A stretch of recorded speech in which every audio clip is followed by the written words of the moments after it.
Donc, Ariane est conservatrice, restauratrice de sculpture, c'est bon là? Apparemment, ça a l'air d'être bon. Merci Benjamin. Elle est préventrice et elle a dirigé la section Île-de-France du Bouclier Bleu France pendant 3 ans, de 2020 à 2023. Elle accompagne les institutions patrimoniales dans la réponse à l'urgence et organise des exercices d'évacuation des collections. Donc, c'est pour ça qu'on l'a contactée aujourd'hui. Actuellement, elle travaille à l'IRPA au sein de la cellule conservation préventive et dans le cadre du projet Crisis. Ariane, cette fois, c'est bon, tout le monde t'entend, a priori. Super, bon, merci. Bonjour à tous et à toutes. Alors, en fait, cette présentation est sur le thème de monter un exercice, méthodologie et motivation. L'idée, c'était de partager avec vous des observations que j'ai pu faire suite à un certain nombre d'exercices que j'ai accompagnés ces dernières années.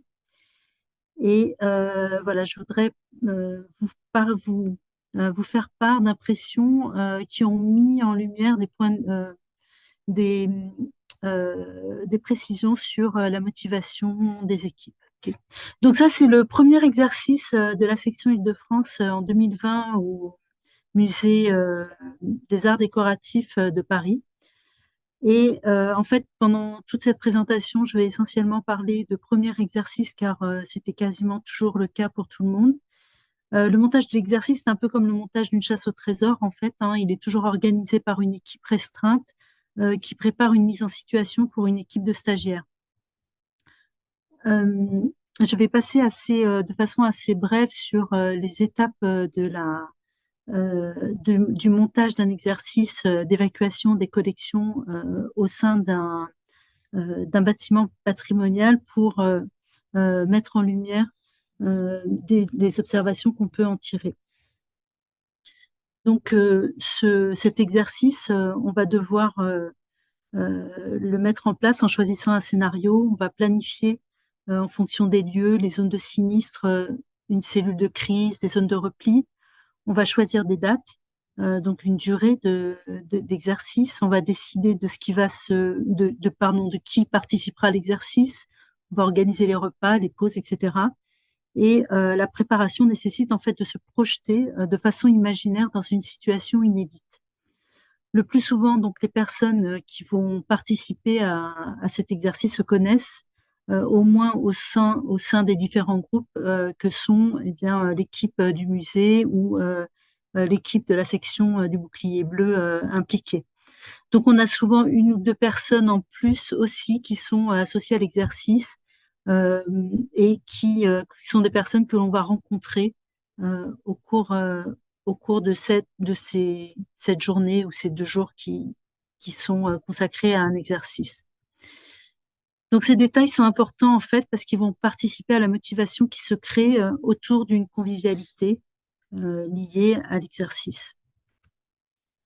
Ensuite de quoi, eh bien, on va monter un chronogramme qui va détailler les différents moments de l'exercice, donc les jours, les heures et les actions qui sont prévues dans des temps précis. De mon côté, quand je participe au montage d'un exercice, j'ai tendance à être très rigoureuse sur le montage de ce document, le chronogramme, parce qu'il est primordial. Mais en fait, je le relis jamais pendant l'exercice. Généralement, à ce moment du montage, donc quand on met en place ce chronogramme, les chefs d'équipe vont anticiper sur les comportements de leurs collègues. Ils vont plonger leurs équipes dans la nouveauté, donc ils vont s'inquiéter que tous puissent ou toutes puissent participer et bénéficier au mieux de la formation. Et elles vont donc pointer des collègues et envisager de se mettre à disposition pour que chacune puisse s'exprimer. Les chefs d'équipe peuvent dire qu'il faudra veiller à telle ou telle personne parce que voilà, elle semble fragile, elle va avoir besoin d'être accompagnée en binôme par exemple, où il faudra parler suffisamment fort pour que telle personne entende, etc. Ensuite de quoi, eh bien, on prépare les collections factices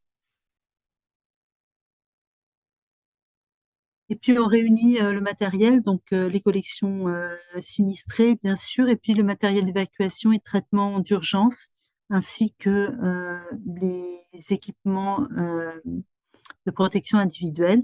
Et une fois que tout cela est fait, eh bien, on se sent déjà bien avancé dans l'ascension de la montagne. Puis le jour J arrive et là, on se jette à l'eau. Donc c'est un clin d'œil Mr Bean également. Et en fait, c'est assez difficile pour tout le monde parce que d'un côté, les organisatrices s'inquiètent d'avoir pensé à tout, et les stagiaires s'inquiètent des compétences qu'elles vont devoir mobiliser. Que comment s'organiser face au chaos, par où commencer. Et comme malgré les apparences, finalement, c'est pas uniquement un jeu, les stagiaires ont un gros travail à faire pour mettre en place une méthodologie qui soit adaptée au contexte et qui n'a évidemment rien d'habituel. Donc on peut dire qu'en réalité, l'exercice commence avec son montage, en particulier lors d'un premier exercice, puisque les personnes qui sont en charge d'organiser l'exercice vont mettre en place une situation de sinistre et ils vont donc, ces personnes-là vont donc être obligées vont avoir à se demander qu'est-ce qu'une catastrophe, de quoi ça a l'air et à quoi le sinistre nous confronte-t-il, sur un plan matériel évidemment, mais aussi psychologique. Donc ici, c'était les personnes qui mettaient en place matériellement le sinistre au moment au musée des arts décoratifs. Donc, comment plonger les collègues dans quelque chose qui ressemble à l'horreur? Euh, on va faire toute cette préparation dans ce sens et très vite, en fait, la question de la terreur que produit la catastrophe est écartée et on entre dans une dimension ludique. Donc, le jeu, en fait, permet un recul et le travail de prévision. Et ce mode jeu, si on peut dire, va durer jusqu'à la fin de l'exercice. Et il permet à chacun d'entrer dans une relation au travail qui est différente. Donc les collections factices ont un côté assez amusant puisqu'il y a des objets personnels de l'équipe. On a brûlé le sac ou les vieilles chaussures de tels collègues parce que elles étaient à jeter. On a trouvé des objets rigolos chez Emmaüs ou ailleurs. Et sur ces collections, on peut évidemment s'essayer sans risque. Et en fait, c'est là que les surprises arrivent, hein, parce que l'exercice change les paradigmes et que les stagiaires peuvent endosser des rôles. Pour donner un exemple concret, au Musée des Arts Décoratifs, Florence Bertin, qui est donc responsable de la conservation préventive, avait accepté de nous recevoir pour un exercice de la section Île-de-France. Et elle a demandé la collaboration du chef de la sécurité sûreté. Et finalement, c'est son adjoint qui a participé à l'exercice. Euh, c'était pas une question, c'était pas faute de motivation parce que le chef de la sécurité sûreté était très intéressé et souhaitait participer, mais il n'avait pas pu. Et donc, assez vite, pendant l'exercice, l'adjoint à la sécurité s'est occupé d'assurer la traçabilité pendant le transfert des collections à l'intérieur de l'institution. Et en fait, c'était pas suffisant, une seule personne pour s'occuper de ça, et donc il a appelé un collègue à la rescousse. Ceci dit, c'était intéressant parce que évidemment c'était un imprévu et il a pu compter sur son équipe. Et pour l'adjoint à la sécurité, par ailleurs, il était hors de question de toucher aux collections, même factices, puisque c'est pas son travail.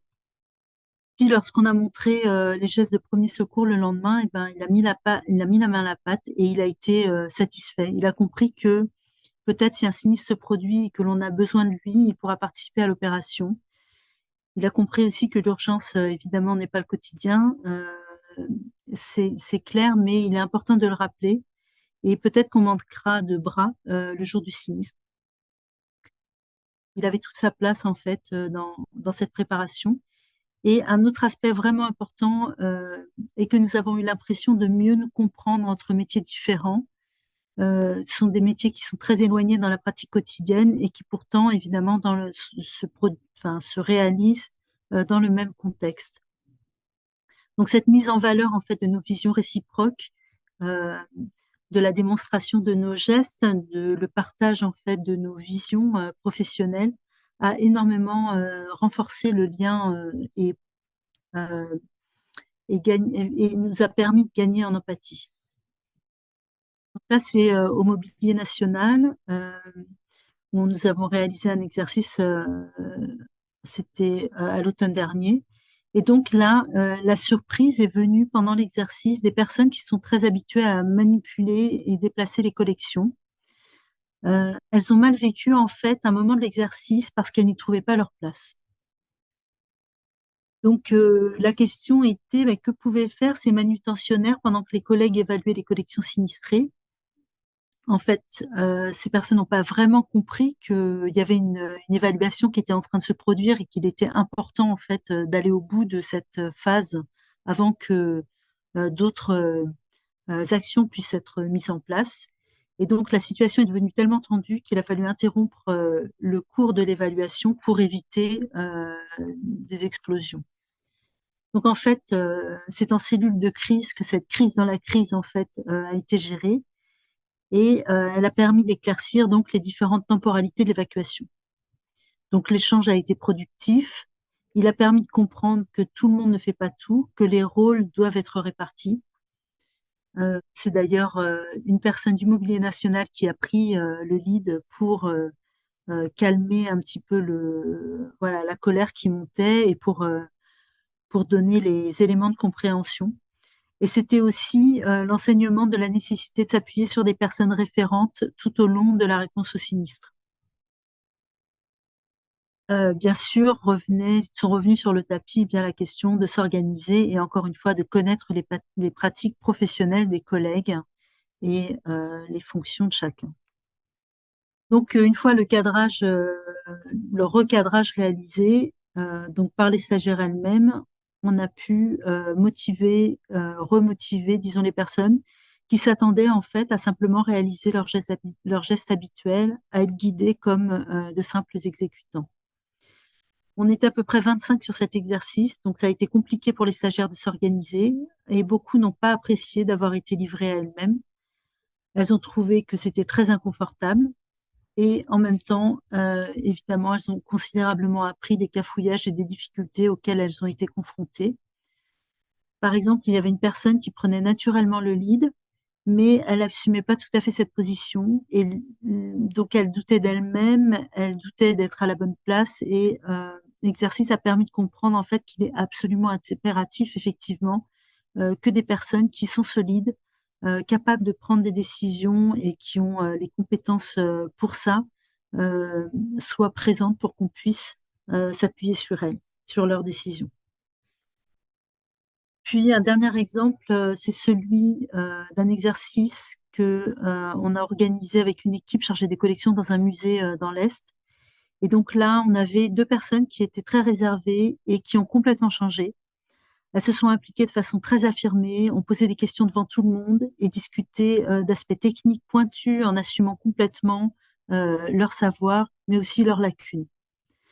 Et puis, il y avait une médiatrice qui était quasiment phobique du contact avec les objets aussi et qui a pu toucher les œuvres factices et entrer dans la dimension matérielle des objets sinistrés. Donc, pour elle-même, à la fin de l'exercice, pas question de participer à une évacuation, mais elle souhaitait s'occuper de la logistique et sa vision, en fait, et sa compréhension des différentes tâches qui peuvent être accomplies sur un sauvetage, c'est bien évidemment élargi grâce à l'exercice. Donc ça, c'est l'équipe au Mobilier National.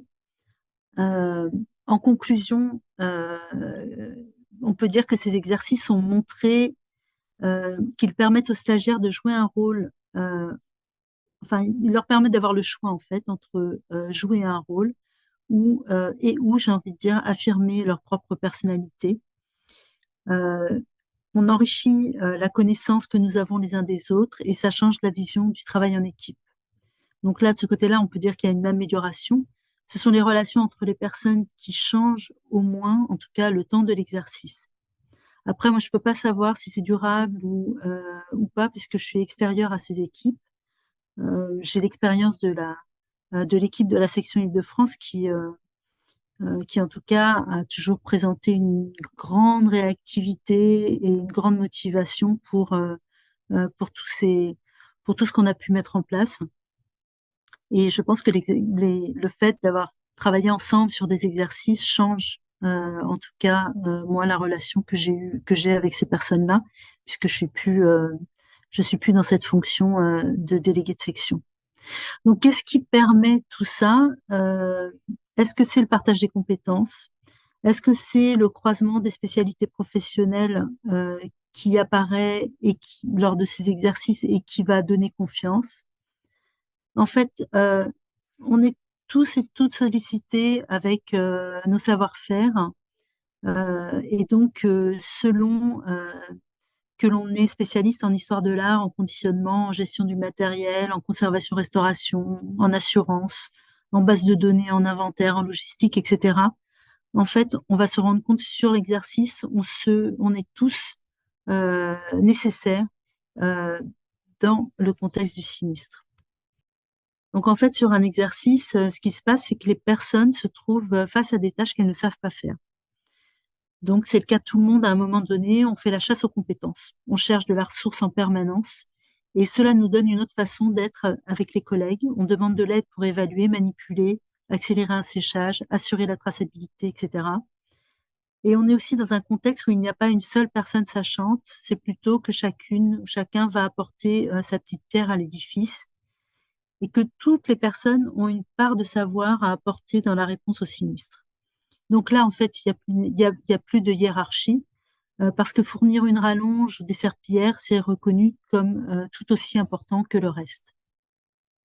Donc on peut imaginer quelques pistes comme le fait que les subordonnés sont à égalité avec leur chef, qui découvrent en même temps, en fait, comment gérer un sinistre. Peut-être même que, en fait, les professionnels de terrain qui ont l'expérience de la matérialité des collections se sentent en tout cas plus facilement, peut-être trouvent plus facilement leur place euh, sur un tel chantier. Donc personne ne sait tout faire, les compétences et les lacunes sont partagées et en fait ça produit une situation dans laquelle le jugement n'existe plus, enfin le plus souvent, et il n'y a plus non plus de stigmatisation et je dirais qu'il y a moins de préjugés puisque voilà, fournir du matériel, préparer des repas, transporter les objets ou du matériel a autant d'importance que par exemple de prioriser les œuvres à évacuer. Donc je ne sais pas si vous avez vu ce film extraordinaire qui est pour moi l'excellent exemple de la prévision. Euh, En fait, donc à la fois sur le plan matériel et psychologique, comment, en partant d'absolument zéro, on va pouvoir monter une réponse à la catastrophe.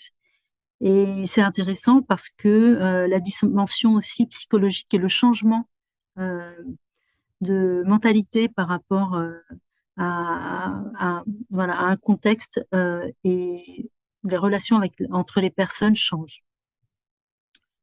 Si vous n'avez pas vu le film, je vous conseille fortement de le voir et d'y retrouver ces questions-là. Donc en fait, l'exercice montre que la situation inhabituelle demande de la créativité, une capacité d'improvisation et d'adaptation, et de l'intuition et du travail d'équipe. Donc la réponse au sinistre nous oblige à travailler ensemble, à prioriser et par exemple à abandonner temporairement les querelles internes parce qu'il faut faire bloc contre l'ennemi et l'ennemi, c'est le sinistre majeur. Voilà, je vous remercie pour votre attention. Merci Ariane. Est-ce qu'il y a des questions? Il n'y a pas de questions? Moi, je voudrais savoir, Ariane, dans ta photo de groupe, est-ce que c'est à la fin de l'exercice que tu as fait cette photo? Oui. Vous voulez que je la remontre? Que si quand même elle sourire à la fin de l'exercice, c'est que même s'il y a eu des tensions, ça se finit bien et c'est plutôt positif. Alors, j'ai envie de dire, oui, sur un exercice, effectivement, il y a beaucoup de sourires, beaucoup de rires, euh, beaucoup de convivialité, et sur le sinistre aussi. En fait, alors évidemment, les rires et la convivialité, les blagues, etc., n'arrivent pas au début quand on est face à la montagne, mais le deuxième jour, le troisième jour, quand on a accompli un travail ensemble et qu'on se rend compte du pouvoir qu'on a en équipe euh, pour euh, pour résoudre une situation qui est catastrophique, eh bien, on peut se détendre et souvent il y a aussi donc beaucoup de sourires. Merci de le dire aussi. Effectivement que malgré, l'événement catastrophique, effectivement, on peut prendre, avec philosophie les choses et optimisme. Ah bah, je dirais que c'est pas, enfin, c'est plus que de la, pardon, hein, mais Ah c'est oui. plus qu'une question de philosophie, c'est qu'en fait, c'est nécessaire. Mmh. C'est-à-dire que c'est une telle tension qu'il y a un moment où il faut bien relâcher un peu. Et en fait, sur des sinistres, ben après la journée de travail, quand on a décidé qu'on s'arrêtait là parce qu'on pouvait pas faire davantage, eh bien, on va aller au café pour boire un verre ensemble, partager un moment de convivialité. Des questions? Ah oui, c'est clair. C'est bon. Ça doit. C'est aussi, il y a aussi l'écho. Une des difficultés moi, que je sais pas comment gérer pour organiser, je vais parler lentement pour que ce soit moins, pour organiser un exercice, le fait que l'équipe, elle n'est pas forcément tout- présente, présente à 100% en permanence sur les lieux. Donc, comment on sait qu'au moment du sinistre, on aura des équipes qui seront jamais la même en fait. Et comment, voilà, et comment l'intégrer dans les exercices ou qui ne seront pas là. Enfin, une partie sera jamais, on n'aura jamais l'équipe au grand complet. Et donc, les rôles vont devoir être pris par plusieurs personnes. Et ça, c'est une réalité. Mais comment l'intégrer dans l'exercice lui-même? Comment le présenter? Enfin, comment le gérer? Si vous avez une idée. Oui, oui, ouais, décidé. J'en ai toujours beaucoup, mais en fait, je trouve que c'est une excellente question. Euh, L'exercice, il est là pour nous préparer à la réaction et c'est en s'étant entraîné qu'on va être capable de donner une réponse adaptée. Un sinistre, c'est toujours une situation surprenante, inattendue, donc ça nécessite, c'est ce que je disais, créativité, adaptation et intuition. Mais l'intuition, elle vient pas de nulle part, elle vient de notre expérience. Elle vient oui, de notre capacité d'adaptation. Donc, je dirais que plus vous avez de personnes dans votre équipe qui sont formées par un exercice, plus vous aurez euh, de capacité d'adaptation de l'équipe. Et après, oui, ben, il y aura pas tout le monde, mais si les personnes qui sont là ont déjà vécu au moins un exercice, voire un exercice annuel, enfin, c'est ce qui est recommandé, hein, euh, eh bien, vous allez pouvoir vous adapter, vous allez pouvoir avoir une vision en fait de du meilleur moyen en fait de répondre à la situation particulière. Sur un exercice, par exemple, je pense qu'il est toujours très important que tout le monde voit tous les postes. Pas forcément en y travaillant, mais en tout cas qu'on voit la zone sinistrée, qu'on voit les déplacements et qu'on voit la zone d'arrivée, la zone de repli, les premiers gestes, etc. Parce que même, et la cellule de crise évidemment, euh, parce que même si pendant l'exercice, en fait, même si au moment du sinistre, euh, les personnes n'iront pas sur tous les postes, au moins elles ont une vision de ce qui se passe ailleurs, même si c'est une vision imaginaire, en tout cas, elles peuvent se raccrocher à quelque chose et comprendre en fait l'ensemble du processus.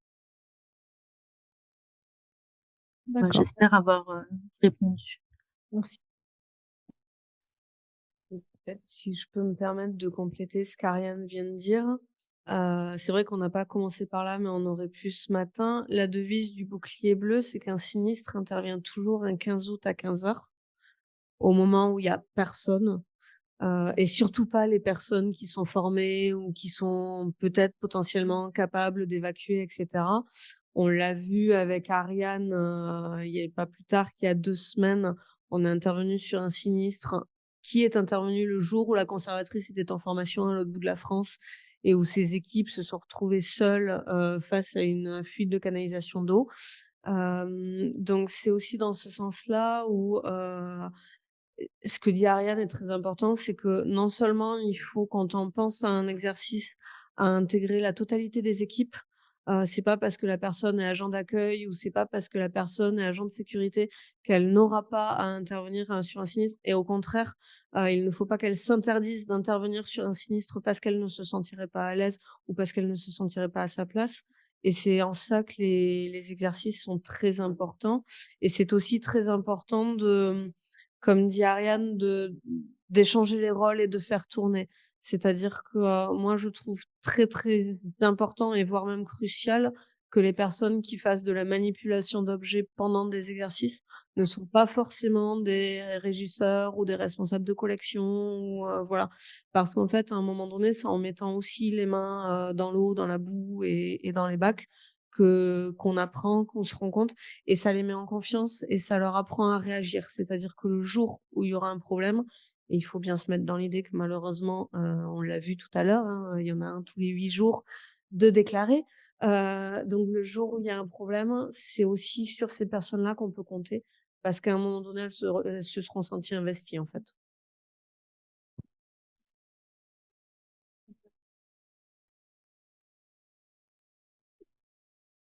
Alors, bah, après, c'est à voir comment vous pouvez, en termes de moyens humains, préparer votre exercice. Si vous avez la possibilité d'en faire un avec tout le monde, c'est génial. Moi, je vois on en a fait un avec ma collègue au niveau de notre direction. Donc, on avait une centaine d'agents à former. C'était juste pas possible de le faire en une fois avec toute l'équipe. Donc, on a fait 3 sessions où on a fait passer tout le monde. Mais tout le monde a été formé.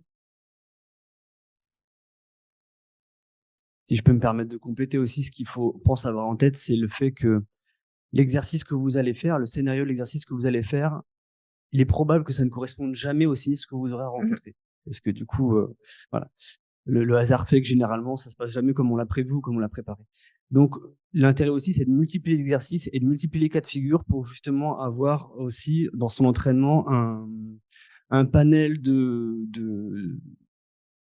un panel de faits et puis un panel de réactions à mettre en place qui, le jour J, permettra aussi aux équipes de s'adapter, puisqu'en fait, c'est ça, le mot-clé, je pense, c'est s'adapter au sinistre, puisqu'il ne correspond, a priori, il ne correspondra jamais à ce à quoi vous aviez pensé. Vous aviez une question aussi.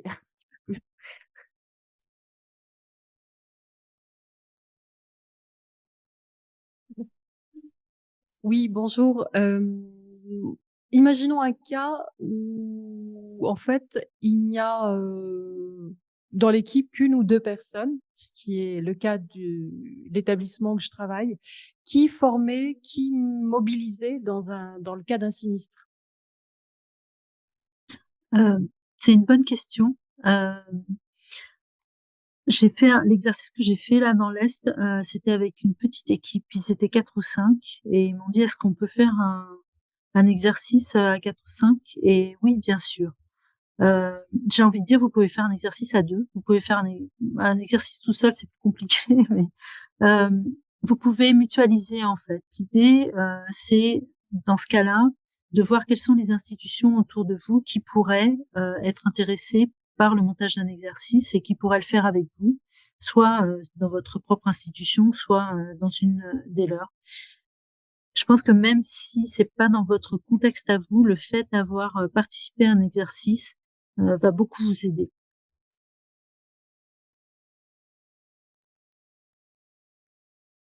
Merci Ariane. En fait, oui, juste parce qu'en fait, il vous donne une vision. Et c'est ça qui est important. C'est que vous ayez suffisamment de connaissances pour pouvoir vous adapter comme disait tout à l'heure. Bon, j'ai pas les noms des personnes qui s'expriment, mais voilà. Audrey, tu avais une question? La question de Audrey, c'était la durée des exercices que tu avais pu organiser. Est-ce que c'était une journée, 2 journées, une demi-journée? Alors je dirais que c'était entre 1 journée et 3 journées. Ça dépend en fait de la disponibilité des équipes et généralement elles sont assez peu disponibles. Donc 1 journée c'est le minimum pour le temps de l'exercice et ensuite parce qu'il faut aussi ranger après l'exercice. Donc alors pour ce qui est de la part qui est faite par les stagiaires, c'est une journée. Et pour ce qui est de la personne avec qui, enfin de l'équipe ou de la personne avec qui on monte l'exercice, ça représente davantage de temps évidemment puisqu'il y a la préparation en amont. En fait, quand on a fait des exercices qui duraient 3 jours, dans ce cas-là, on avait plus de temps et on faisait un mini colloque. Par exemple, au MAD, on a fait au Musée des Arts Décoratifs, on avait fait un mini colloque la première journée avec les équipes qui étaient engagées dans l'exercice, et puis on les avait fait réfléchir sur la question de la traçabilité. Le deuxième jour, on avait fait l'exercice, et le troisième jour, on avait fait la matinée avec les premiers gestes de secours sur les collections, et l'après-midi sur le rétex. Donc c'était confortable. Mais c'était vraiment intéressant, et c'était chouette que l'équipe ait pu dégager tout ce temps.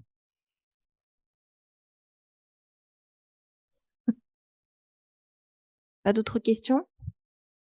Merci beaucoup, Ariane, pour ta participation à distance. Merci à vous.